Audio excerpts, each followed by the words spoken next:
Oke, assalamualaikum warahmatullahi wabarakatuh. Waalaikumsalam warahmatullahi wabarakatuh. Waalaikumsalam warahmatullahi wabarakatuh. Salam sejahtera bagi kita. Om Swastiastu dan Shalom.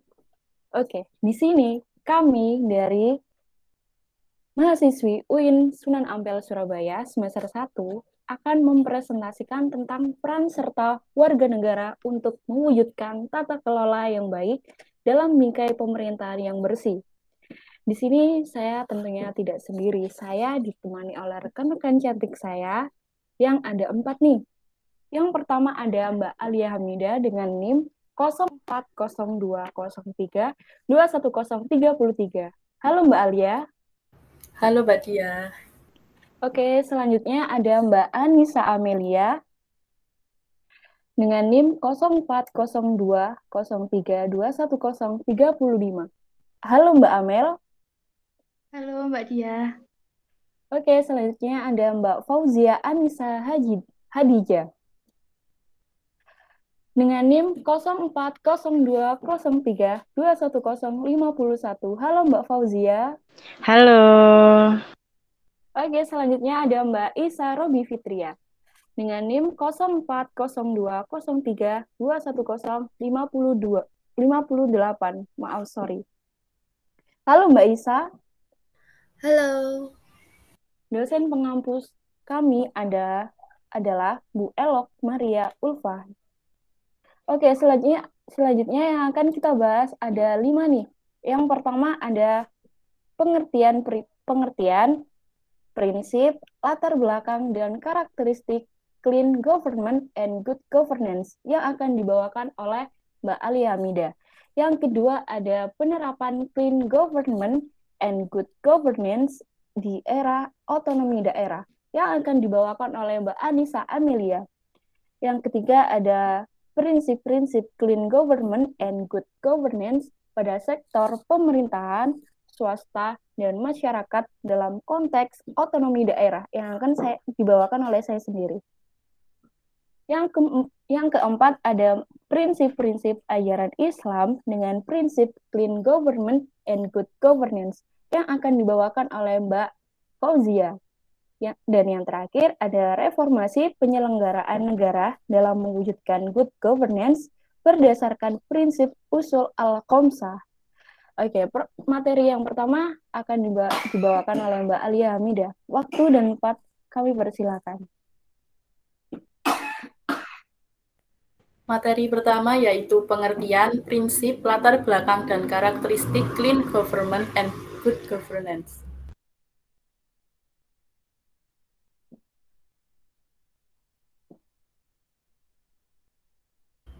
Pengertian clean government and good governance. Istilah government dan governance adalah dua hal yang berbeda. Istilah government lebih mengarah pada pemerintah atau subjek, atau bisa juga dikatakan sebagai lembaga yang menjalankan kegiatan pemerintahan negara. Sedangkan governance adalah tindakan atau fakta ataupun cara melakukan atau menjalankan oleh pemerintahan. Clean government adalah pemerintahan yang bersih dan berwibawa. Pemerintahan yang bersih dan berwibawa adalah pemerintahan yang bebas dari korupsi, kolusi, dan nepotisme. Good governance adalah pemerintahan yang baik. Pengertian good governance dalam versi World Bank adalah suatu penyelenggaraan manajemen pembangunan yang solid dan bertanggung jawab yang sejalan dengan prinsip demokrasi dan pasar yang efisien, penghindaran salah alokasi dana investasi, dan pencegahan korupsi baik secara politik maupun secara administratif, menjalankan disiplin anggaran serta menciptakan legal dan political framework.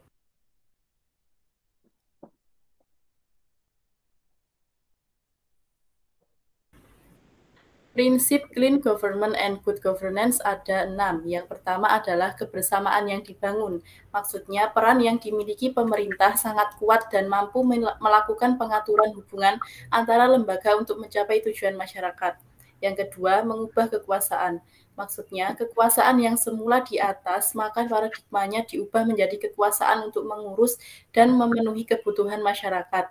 Yang ketiga, kedudukan yang sama. Yang keempat, merancang ulang. Susunan dan kebudayaan kerja instansi diubah menjadi motor penggerak bagi untuk menjalin kerjasama yang kokoh, mandiri, dan dinamis. Yang kelima, menggandeng seluruh komponen. Seluruh komponen dan lembaga masyarakat diikutsertakan dalam pencapaian tujuan masyarakat. Yang keenam adalah tanggap. Pemerintah harus mampu meningkatkan mutu, pemberian tanggapan, pemenuhan keutuhan masyarakat, dan mampu menyelesaikan masalah.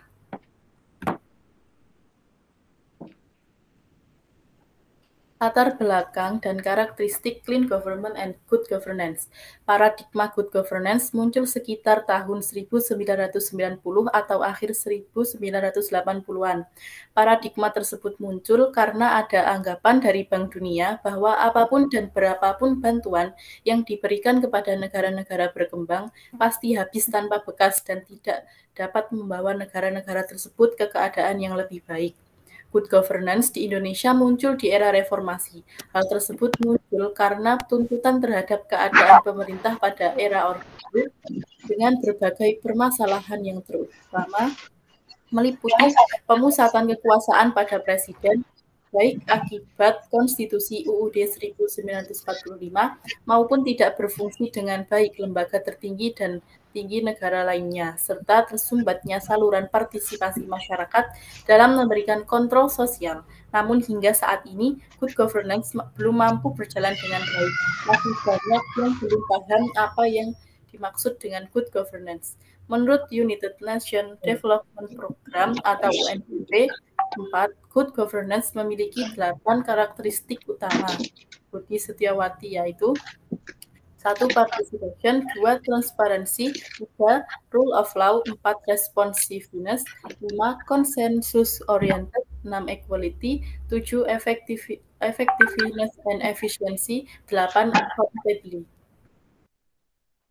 Oke, materi yang kedua akan dibawakan oleh Mbak Anissa Amelia. Silakan Mbak Amelia. Materi yang kedua yaitu penerapan clean government and good governance di era otonomi daerah. Otonomi daerah pada hakikatnya adalah hak, kekuasaan, dan kewajiban daerah otonom untuk menyelenggarakan dan mengurus urusan umum dan kepentingan masyarakat daerah otonom sesuai dengan peraturan perundang-undangan yang berlaku, yaitu pada pasal 1 ayat 55 ayat 5 UU nomor 32 tahun 2004. Partisipasi masyarakat dalam semua proses pembuatan kebijakan publik merupakan hal yang penting untuk mencerminkan prinsip-prinsip demokrasi suatu bangsa.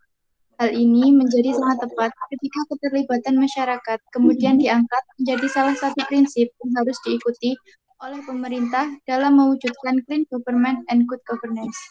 Prinsip partisipasi dalam upaya penerapan clean government and good governance yang dilakukan melalui pelayanan publik sangat sejalan dengan pandangan baru yang berkembang di dalam upaya meningkatkan pelayanan publik dengan cara melihat masyarakat tidak hanya sebagai pelanggan, melainkan sebagai warga negara yang memiliki negara sekaligus pemerintahan yang ada di dalamnya. Clean government and good governance merupakan isu yang terpenting di era otonomi daerah. Masyarakat telah membuat tuntutannya sangat kuat kepada pemerintah untuk memastikan pemerintahan yang baik dan bersih dalam menghadapi peningkatan tingkat pengetahuan dan pendidikan masyarakat serta dampak dari globalisasi. Penerapan clean government and good governance terutama lebih banyak dilakukan pada sektor publik. Oleh karena itu, kedaulatan rakyat lebih diperhatikan lagi dengan visi mewujudkan clean government and good governance. Pelaksanaannya terdiri dari 1. Melindungi segenap bangsa Indonesia dan seluruh tumpah darah Indonesia. 2. Memajukan kesejahteraan umum. 3. Mencerdaskan kehidupan bangsa. 4. Melaksanakan ketertiban dunia yang berdasarkan kemerdekaan, perdamaian abadi, dan keadilan sosial. Nah, yang ketiga, kita akan membahas tentang prinsip-prinsip clean government and good governance pada sektor pemerintahan, swasta, dan masyarakat dalam konteks otonomi daerah. Ada beberapa aspek yang menjadi prinsip pokok dalam clean government and good governance. Aspek-aspek tersebut dirumuskan oleh LAN, yaitu Lembaga administrasi negara menjadi 9 aspek fundamental good governance. Aspek tersebut adalah sebagai berikut. Yang pertama ada partisipasi. Partisipasi merupakan asas yang melibatkan masyarakat sebagai pengambil keputusan, baik secara langsung maupun tidak langsung. Yang kedua ada penegakan hukum atau rule of law. Asas ini merupakan pengelolaan pemerintahan secara profesional yang didukung oleh pemerintahan yang berwibawa. Yang ketiga ada transparansi. Asas ini sangat menopang terwujudnya clean government and good governance. Dan asas ini menjadi syarat utama agar budaya korupsi dapat diatasi sejak dini. Yang keempat ada responsif. Responsif di sini memiliki arti bagaimana cara pemerintahan agar tanggap terhadap persoalan dan kondisi masyarakat serta cepat dalam bertindak dalam persoalan masyarakat. Lalu selanjutnya ada kesetaraan. Asas pelayanan ini diwujudkan terhadap masyarakat tanpa mengenal sara, suku, agama, ras, dan antar golongan. Selanjutnya ada orientasi. Asas ini adalah bagaimana cara keputusan itu agar dapat diambil dengan cara harus musyawarah dan disepakati semua anggota, serta meminimalkan konflik kelompok yang akan terjadi. Selanjutnya ada efektivitas.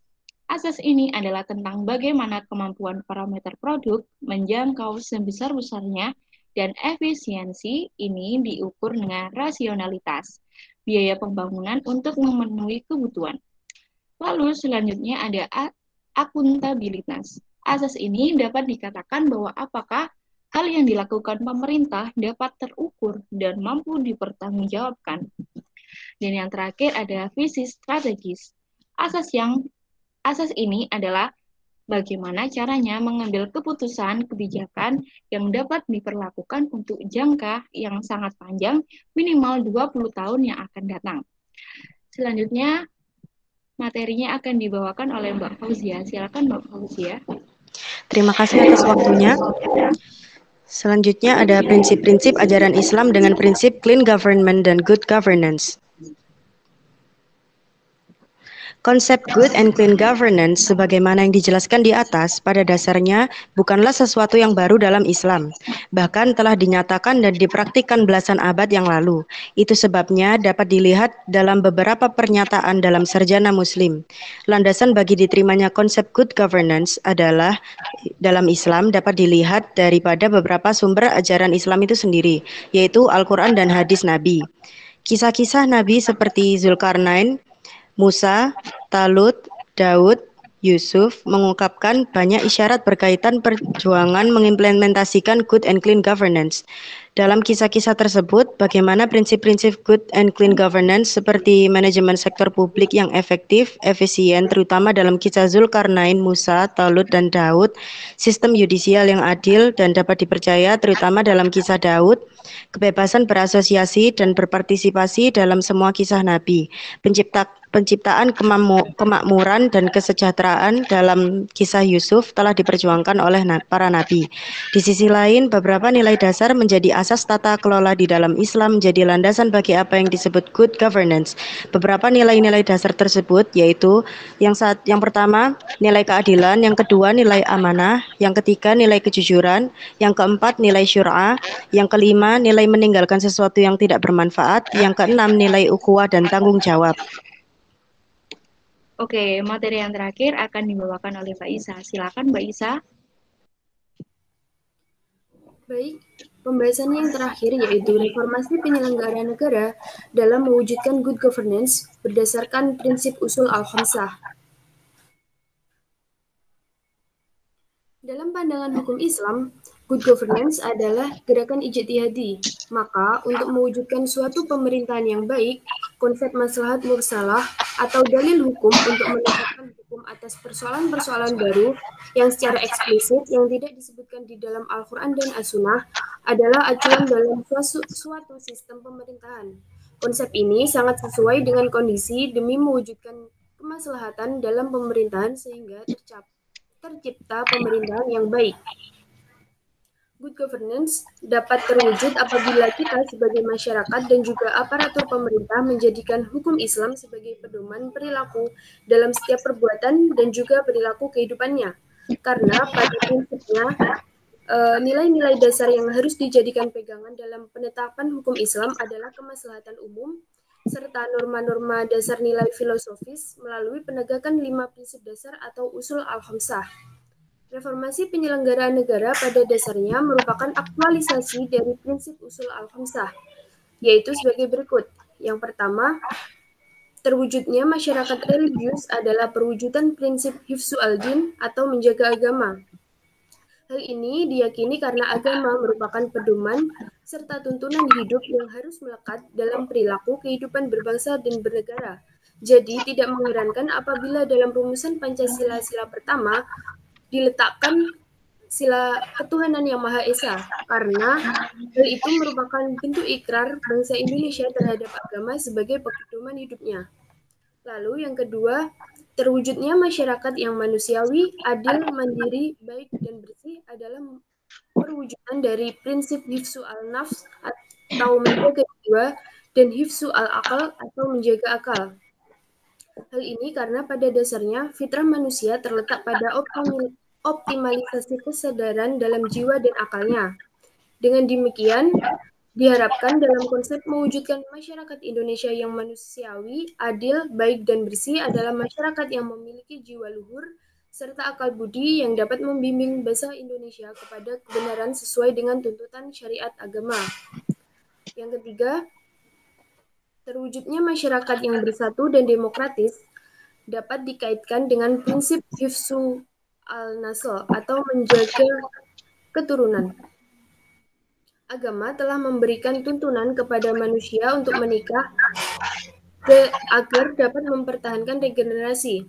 Lalu yang keempat yaitu sejahtera, maju, dan mandiri adalah perwujudan dari prinsip hifzu al-mal atau menjaga harta. Kesejahteraan, kemandirian, dan kemajuan dapat diraih apabila kebutuhan hidup terpenuhi. Pada prinsipnya, konsep dasar dalam membangun pemerintahan yang baik dan bersih sebagaimana yang diajarkan Rasulullah SAW untuk melekatkan sifat sidik dan amanah dalam pemerintahan. Jadi, dengan mengaktualisasikan hukum Islam dalam perilaku berbangsa dan bernegara, diharapkan dapat mewujudkan pemerintahan good governance. Oke, materinya sudah selesai ya. Ini tadi kami mempresentasikan tentang peran serta warga negara untuk mewujudkan tata kelola yang baik dalam bingkai pemerintahan yang bersih.